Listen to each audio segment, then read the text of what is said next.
Real quick, I got an important word from the Lord. So I was asleep a few days ago and I heard the Lord say harvest. And I'm like, okay, God, what are you trying to say? What do you mean about harvest? What are you trying to say? Like, it's just different scriptures in the Bible that speaks on harvest. So I didn't know what God was trying to say. And so days went by, I was spending time with God early in the morning.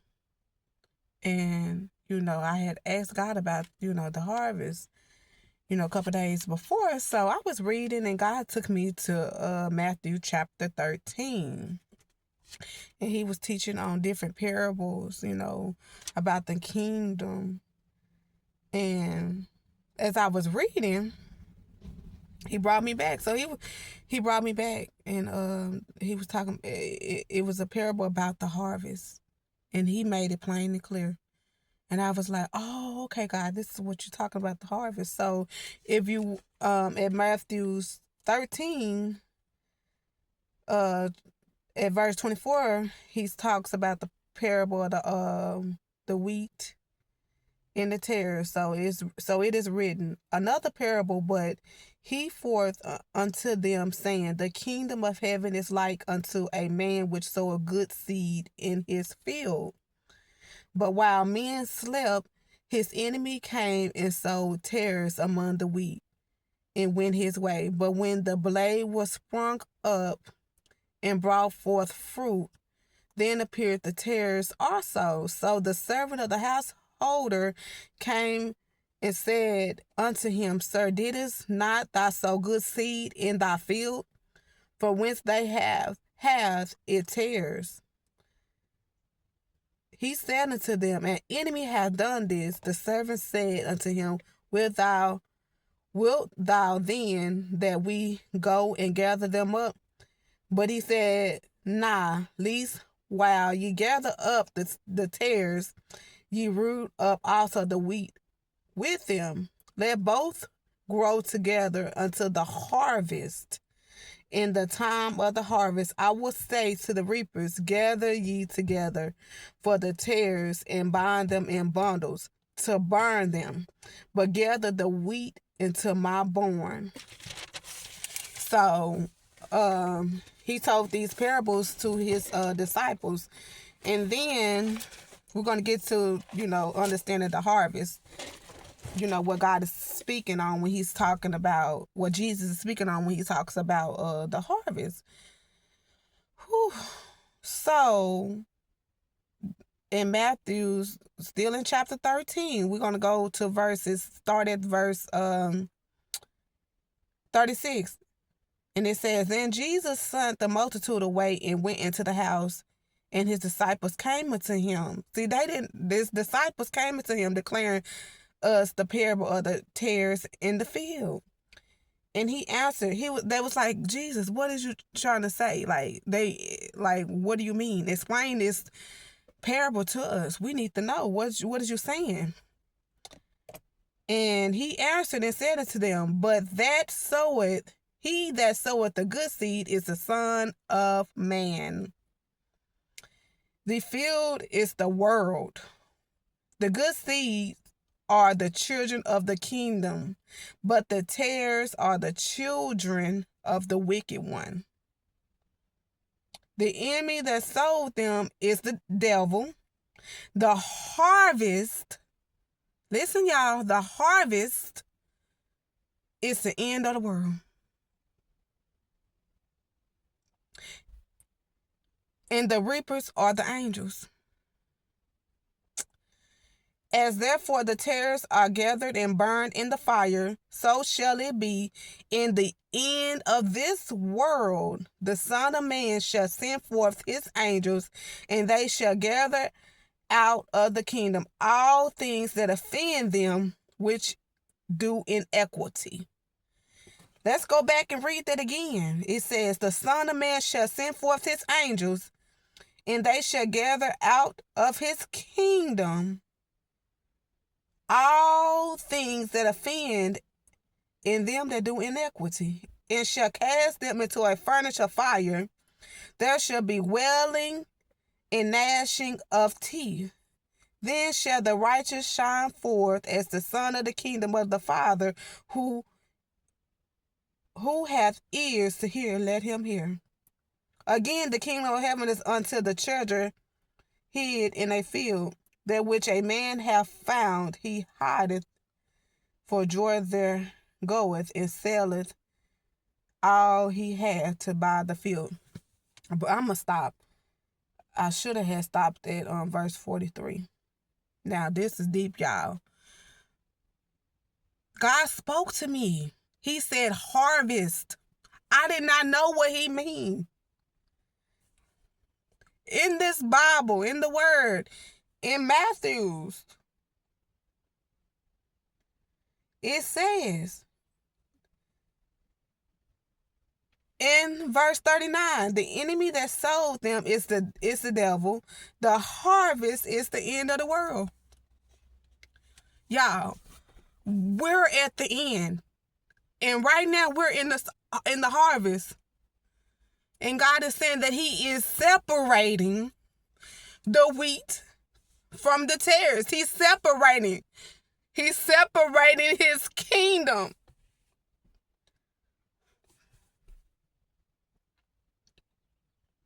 We are in a harvest. God is separating the goods from the bad. Those that sow inequity, those that are, the tares are on the enemy side. The tares are with the devil, but the wheat is with God. God is doing a separation right now. Like, we are in the harvest. God said harvest. And I was, oh my God. Like, this is real. Like, he been speaking to me in like different ways. It's time for us to get right, because God is separating. He's gathering up his people. So we got to get it right. He's gathering up his people for his kingdom. It's a separation that's going on right now. While God is gathering up his people, and he said the angels are going out and they separating the good from the bad, the wheat from the tares. He's gathering up his people because the end of the world is near. And I did a video, and in my video not too long ago, I did a video. I had never, had a dream like this, but I told this dream. In my dream, I was outside, and it was this man that I never knew before. And he was looking up at the sky. And as he was looking up at the sky, I looked up at the sky. And in the sky, I saw Jesus. His face was in the clouds. So, that's in the Bible too as well, that, when Jesus come back, he gonna come back in the clouds. That was another sign that, hey, we're living in the light. Oh my God. It's like, God is like closer than we think. That was a sign there that, hey, we got to get it together, that Jesus is coming back. That was like, when Jesus come back in the rapture, he gonna come back in the clouds. And it's in the Bible that when he come back with the clouds. And in my dream, I saw Jesus. His face was in the clouds, and it was blended. And he was crying. And I was looking at him. And I was crying as well. And I said, Jesus, I'm sorry. So I just got to get this video out,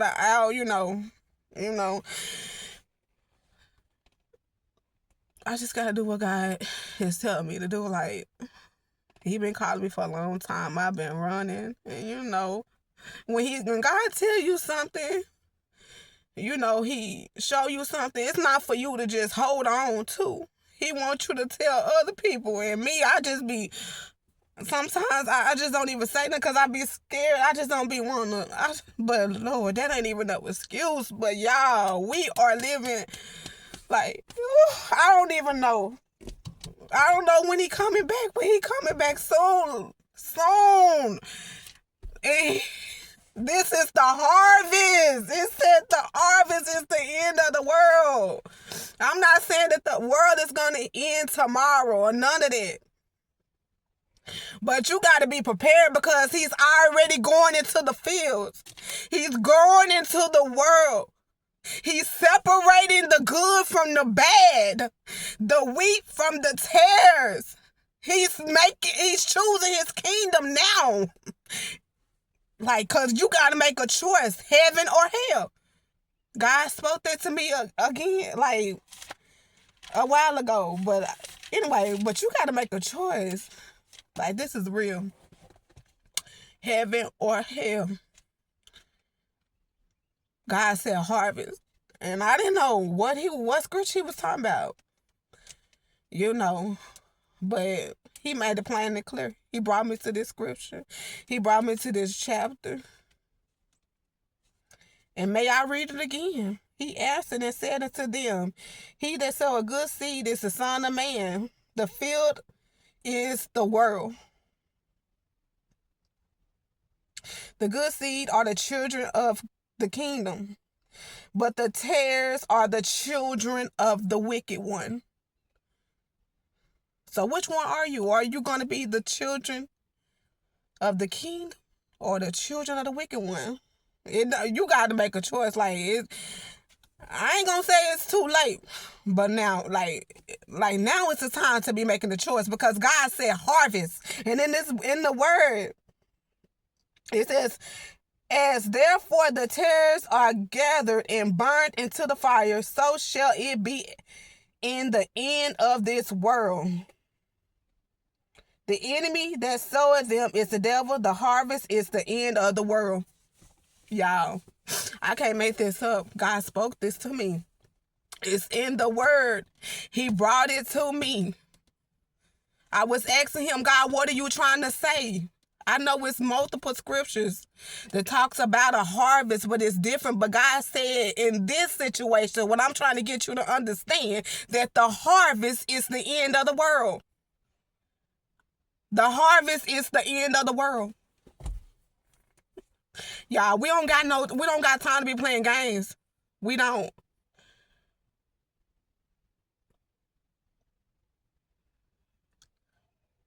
We don't. I just want to get this out. Because if I didn't get this word out, the blood was going to be on my hands. God gave me this word, not just for me, but for everybody. Y'all, we got to get right. We got to get our hearts right. When God come back, he looks at the heart. What's in your heart? What are you putting before God? What idols are in your heart? Like, what's in your heart? I was going to go to work today. They called me. Well, they text me, asked me to come in, but I decided to stay at the house to get this word. Because I feel like it's more important. We got to get it right.